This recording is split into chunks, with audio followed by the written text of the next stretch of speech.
Assalamualaikum warahmatullahi wabarakatuh. Perkenalkan, nama saya Arif Rahmawan dari STAI Tanbihul Hafilin. Di sini saya akan berpresentasi tentang aswaja, yaitu dalil nakli dan dalil akli. Ya, langsung. Yang pertama dalil nakli.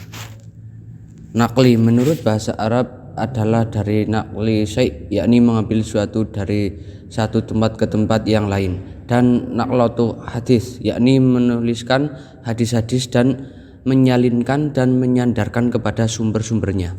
Oleh karena itu, nakli secara istilah identik dengan dalil-dalil yang dinukil atau diambil dari kitab Allah yang maha mulia dan dari sunnah yang suci, atau dalil-dalil yang diriwayatkan kepada kita oleh makalah al-hadis dan perawi-perawi.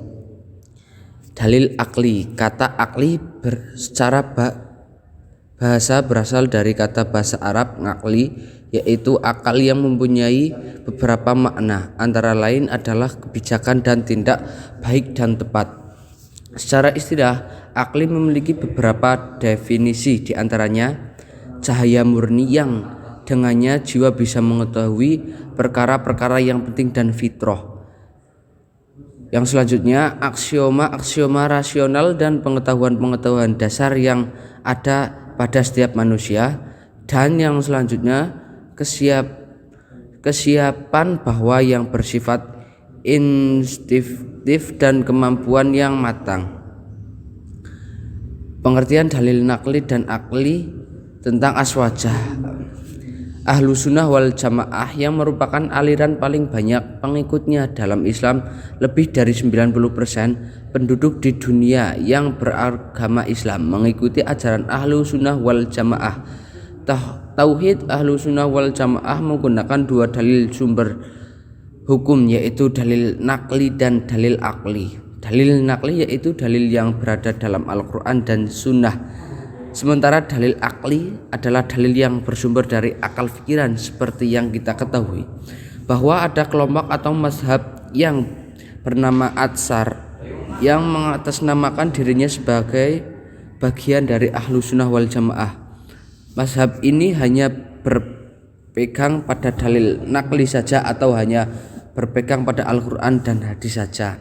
Adapun ahlu sunnah wal jamaah mempunyai pemikiran bahwa dalil nakli dan dalil akli sama pentingnya. Keduanya tidak bisa ditinggalkan dengan mengedepankan dalil nakli, yaitu Al-Quran dan sunnah, dan tidak meninggalkan dalil akli atau akal. Inilah yang ditegaskan oleh Imam Abu Hasan al-Asy'ari dan Abu Mansur al-Mutaridi dalam akidah atau tauhid ahlu sunnah wal jamaah. Dalam mazhab ahlu sunnah wal jamaah, segala perkara hukum dinisbatkan pada Al-Quran, hadis, ijma, dan qiyas. Fatwa apapun dari ulama yang tidak dinisbatkan dari tempat hal itu, maka wajib untuk kita tolak ahlu sunnah wal jamaah, karena ahlu sunnah wal jamaah mengedepankan dalil nakli dan dalil akli. Jika diibaratkan bahwa dalil nakli itu sebuah smartphone, maka dalil akli adalah isinya, maka keduanya sama-sama pentingnya. Namun ada salah satu yang harus didahulukan. Agama bukanlah akal manusia, juga akal manusia bukanlah agama. Namun bagaimana mungkin agama dapat berjalan tanpa adanya akal, dan bagaimana akal bisa baik tanpa agama?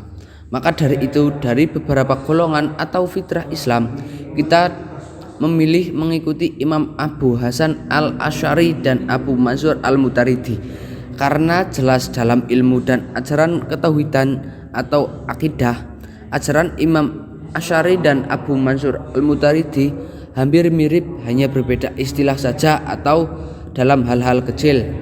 Dan ajaran tauhid yang paling mendasar dan masyhur dari ahlu sunnah wal jamaah adalah tentang pembagian sifat-sifat Allah dan Rasulullah. Sifat-sifat Allah dan Rasulullah dibedakan menjadi 50, dengan 20 sifat wajib Allah, 20 sifat mustahil Allah, 1 sifat jaiz. 4 terdapat pada sifat wajib Rasulullah, 4 sifat mustahil Rasulullah, dan satu sifat jais Rasulullah. Ajaran ini juga masyhur dengan sifat 20 ketika dinisbatkan kepada Allah. Meskipun dahulunya Imam Asy'ari dan golongan Mu'tazilah, tetapi beliau menghilangkan paham-paham Mu'tazilah dari dirinya, seperti pendahuluan akal daripada dalil, menggunakan Al-Quran sebagai makhluk, menganggap fasik orang yang berbuat dosa besar, dan menyatakan Allah bertempat. Akhirnya beliau menghancurkan teologi itu dengan mendirikan paham Ahlus Sunnah wal Jamaah.